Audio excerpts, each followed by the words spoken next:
Hi all, welcome to my channel. So today recipe వచ్చేసి దోసకాయ పచ్చడి ముక్కలు. చాలా సింపుల్ ప్రాసెస్, టేస్ట్ మాత్రం చాలా బాగుంటుంది. ఒకసారి మీరు కూడా ట్రై చేయండి. ముందుగా కావాల్సినవి దోసకాయలను శుభ్రంగా కడిగి పీల్ చేసుకొని ఇలా సన్నగా ముక్కలుగా కట్ చేసి ఒక గిన్నెలోకి తీసుకోవాలి. నెక్స్ట్ రుచికి సరిపడా కారం, నేనైతే 2 దోసకాయలకి సరిపడా క్వాంటిటీస్ తీసుకున్నాను. నెక్స్ట్ ఉప్పు. ఈ పచ్చడికి మనం గ్యాస్ దగ్గర అంత పని ఉండదండి, జస్ట్ మనం పోపు పెట్టుకుంటే సరిపోతుంది. అండ్ అలాగే కొంచెం పసుపు యాడ్ చేసుకోవాలి. మొత్తం కలిసేలాగా మిక్స్ చేసుకోవాలి. సింపుల్ ప్రాసెస్ ఇది.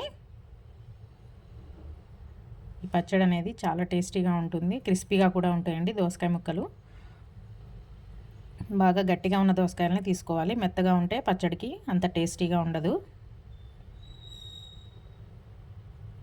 ఆయిల్ కూడా ఎక్కువ పట్టదు, జస్ట్ పోపుకి వాడితే సరిపోతుంది.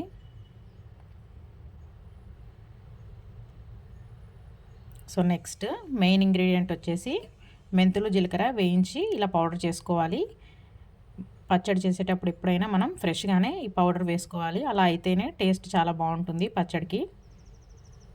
అండ్ అలాగే 2 వెల్లుల్లి ఇలా స్మాష్ చేసి వేసుకోవాలి. మనం ఆల్రెడీ పోపులో కూడా వేసుకుంటాం కాబట్టి ఒక 2-3 అలా వేసుకుంటే ఫ్లేవర్ అనేది చాలా బాగుంటుంది.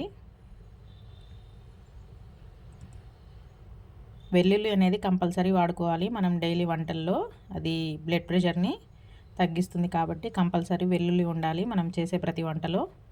నెక్స్ట్ పోపులో కూడా కొంచెం వెల్లుల్లి, కరివేపాకు, అలా జీలకర్ర వేయించుకొని యాడ్ చేసుకుంటే అంతే, ఎంతో టేస్టీగా ఉండే దోసకాయ పచ్చడి ముక్కలు ready.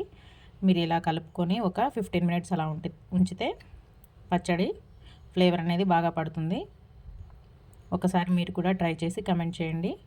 Thank you for watching and don't forget to subscribe.